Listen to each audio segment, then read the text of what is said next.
¿Qué tal? Muy buenos días, un placer reencontrarnos una vez más para hablar del buen vivir. Y nos vamos a ocupar en este mes de noviembre, así como lo hicimos con los hombres Mes Azul, también de la diabetes, porque hace poquitos días, el 14, fue el Día Mundial de la Diabetes. Entonces todo el mes va a ser para hablar de esto, para hablar de prevención, para hablar de la patología, para empoderarnos un poquito de información, porque más de un 8% de nuestro país padece diabetes.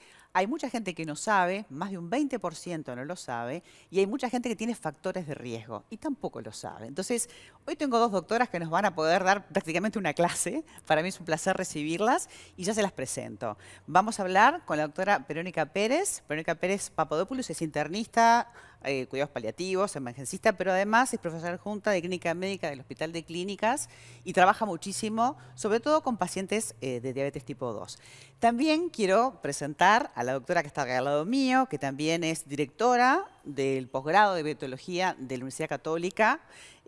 También es expresidenta de la Sociedad de Diabetología y de Nutrición, o sea que obviamente es diabetóloga, para decirlo más fácil, y se trata de la doctora Andrea Peloche, y también es un placer reencontrarnos. Ya hemos charlado Sí, de estos sí. temas. ¿Qué es la diabetes? Bueno, la diabetes es una situación, digamos, de hiperglicemia debida a varias causas. ¿Ah? Este, Esa hiperglicemia puede cursar a lo largo de la vida de todo el paciente, cuando cursa en la niñez y debuta de una manera brusca, con un cuadro de acidosis. Bueno, pensamos en una diabetes tipo 1. También se puede instalar en el adulto, pensamos que puede ser una diabetes tipo 2. Aunque hay adultos, con enfermedad autoinmune diabética que se pueden también desarrollar en un contexto, digamos, de una cetoacidosis. ¿Pero podemos decir que la diabetes es una enfermedad autoinmune o no? En la diabetes tipo 1 sí. Bien. Sí, hay un contexto, hay una enfermedad autoinmune de base que ataca, digamos, a las células betas del páncreas, produciendo la apoptosis o muerte celular pancreática con una insuficiencia pancreática total. Bien. Por eso es tan importante tratarlos con insulina, se trata con insulina desde el inicio porque no la tienen, y es la diferencia entre vivir o no. Claro. ¿Tá? En el caso del diabético tipo 2, doctora, es diferente cómo se manifiesta porque es algo que surge y está muy vinculado también a ciertos factores de riesgo que ya te pregunto cuáles son. Bien.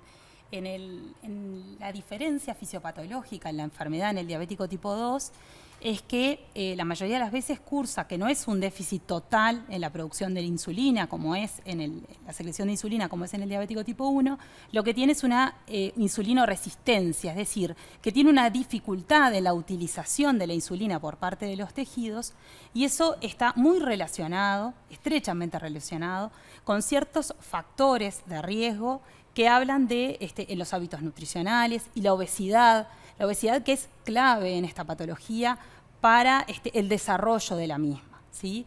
Entonces es importante que la detección sea precoz, que podamos adelantarnos en cierta manera al desarrollo de la patología, que a diferencia de la diabetes tipo 1, en la diabetes tipo 2 podemos adelantarnos, podemos prevenir a su desarrollo teniendo una vida lo que llamamos saludable, que es un poco hábitos de vida Prestar saludable. atención al estilo de vida y hacer esos cambios que nos van a aplicar para todas las patologías, pero específicamente para una diabetes tipo 2 funciona y muy bien. Sabemos que son 460 millones de personas en el mundo que cursan esta enfermedad y que para el 2030 se habla de 700 millones, doctora. ¿Puede ser? Sí. Es un Sí. montón.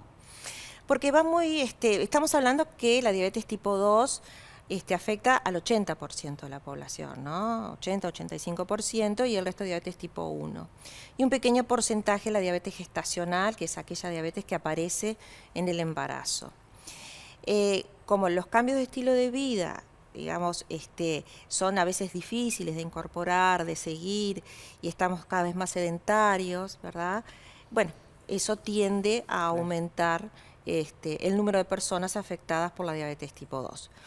Y es muy interesante en cuanto a la prevención, cada vez, por lo menos en Uruguay debo decir que la pesquisa, ¿no?, precoz de diabetes se hace. Se utilizan algunos formularios que tabulan el riesgo de diabetes a desarrollar en 10 años, y la gente está motivada para ello.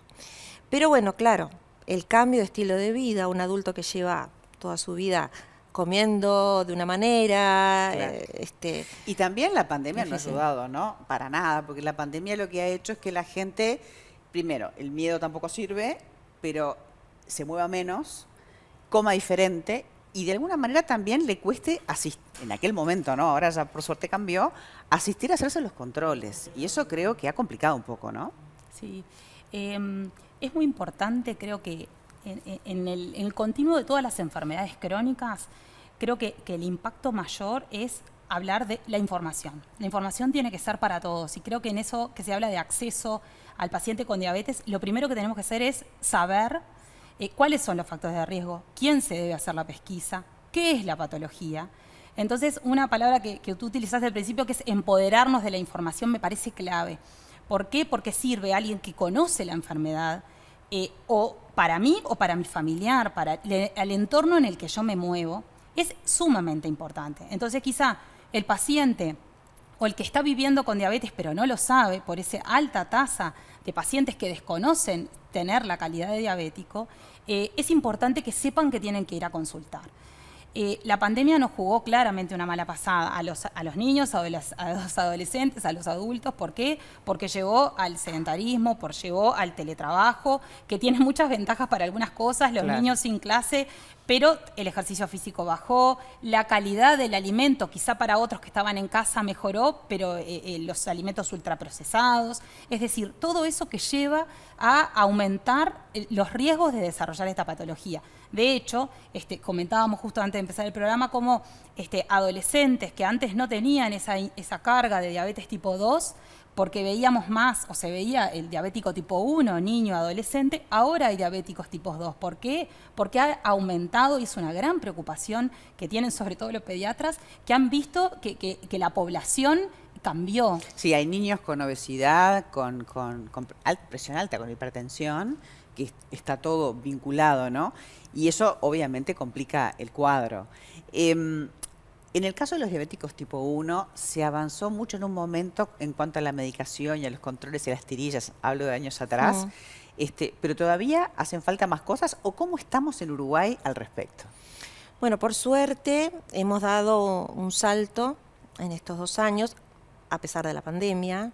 Se incorporaron nuevas insulinas, ¿verdad? De última generación en lo que son los análogos lentos, que nos permiten hacer un tratamiento tratando de imitar la fisiología de secreción insulínica. Y bueno, tenemos la bomba de insulina, que hasta los 15 años el Fondo Nacional de Recursos hace la prestación, ¿verdad? Sin costo, con monitoreo continuo. Y tenemos monitoreos continuos también de ese tipo sistema flash, que bueno, se coloca un dispositivo, un sensor en el brazo y se lee, ¿verdad? Con un lector, capta el valor de la glicemia y tiene unas flechitas que va marcando la tendencia. Porque hay que imaginarse que los pacientes con diabetes tipo 1 no tienen secreción pancreática. Entonces uno tiene que oficiar y pensar como un páncreas. Claro. O sea, administramos la insulina de acuerdo a las circunstancias, de acuerdo a la comida, si hacemos o no ejercicio, los chicos que van a la escuela, que corren. Entonces, tener sistemas de monitoreo en cada momento, en cada circunstancia, nos permite autogestionar nuestra diabetes y tomar decisiones que sean siempre lógicas y positivas, ¿no? Asertivas. Y en eso va la vida, ¿no? La calidad de vida del paciente. Va la vida. Por eso, este año conmemoramos los 100 años del cubrimiento de la insulina. Como yo te decía, marcó un antes y un después en estos chicos, que era la vida o la muerte. Hablabas justamente del vínculo que tiene con el resto de los órganos y hablábamos justito antes de empezar del tema cardiovascular, de la presión arterial, de los riñones, del ojo. ¿Cuáles serían las complicaciones que puede tener un paciente si no se controla bien a lo largo de la vida, doctora? Bueno, tener la retinopatía diabética, que es la primera causa de ceguera legal en el mundo. ¿ah? Incluso hay estudios que demuestran que esa retinopatía ya está presente en los diabéticos tipo 2 desde antes del diagnóstico de la diabetes, en los estadios de prediabetes. O sea, es para todos los diabéticos, porque gente dice, no, eso es para el diabético tipo 1. No, todos. En los diabéticos tipo 2, lo que sucede es que nosotros tenemos un punto cero de diagnóstico. Pero hace 10 años que ya viene teniendo trastornos del metabolismo hidrocarbonado. Entonces, en esos 10 años, el paciente pasó por lo que se llaman categorías de alto riesgo para diabetes, que es la glucosa ayuno alterada, intolerancia a la glucosa, en donde se producen alteraciones. Entonces, a veces tenemos el diagnóstico de diabetes en conjunto y concomitancia del diagnóstico de una complicación, como puede ser la retinopatía diabética. Es más, muchas veces los oftalmólogos, en un control habitual, realizan un fondo de ojo, ven elementos sugestivos de retinopatía diabética y nos lo envían para realizar el diagnóstico. Y más tarde en el programa, en el siguiente bloque, vamos a tocar este tema en profundidad con un oftalmólogo. Fantástico. Así que eso sería una de las complicaciones. También el cuidado del pie, del diabético, así le llaman, o de las extremidades, pero también a nivel cardiovascular es todo un tema, ¿no? Sí, sí. En algunos lados se habla, digamos, del enfoque cardiometabólico, ¿tá? De la enfermedad, ¿no? 9 de cada 10 pacientes con diabetes tipo 2 tienen enfermedad cardiovascular aterosclerótica establecida. Es así que en el 2018 entraron lo que se llaman las categorías de los medicamentos para la diabetes, deben cumplir determinados requisitos y uno de ellos es que no tenga criterio de no inferioridad en la parte cardiovascular o superioridad, quiere decir que no me afecte negativamente o que de hecho me mejore mi enfermedad cardiovascular. Y hoy estamos asistiendo a medicación que tiene no solo una muy buena respuesta en lo glucémico, sino también en la parte cardiovascular aterosclerótica. Claro, es por eso es importante que hoy tuvimos a dos doctoras que nos llevaron por todos los caminos. Esto quiere decir que hay que prestar atención, que hay que controlarse, perdón, y controlar más aún cuando tenés una genética en la familia, que también esa es una cosa que suma. A las dos les quiero agradecer muchísimo al haber estado con nosotros. Sé que trabajan en forma activa, no solo con los pacientes, sino enseñando a los médicos, pero también enseñándole a toda la sociedad que es necesario este tema. A las dos, muchas gracias. Por favor, un placer. Muchísimas Gracias a ti por la invitación. Nosotros vamos a seguir hablando, vamos a tener el testimonio de Clarisa, ella es diabética tipo 1, es su mamá, y también vamos a hablar con el oftalmólogo de este tipo de complicación. Quédense por allí.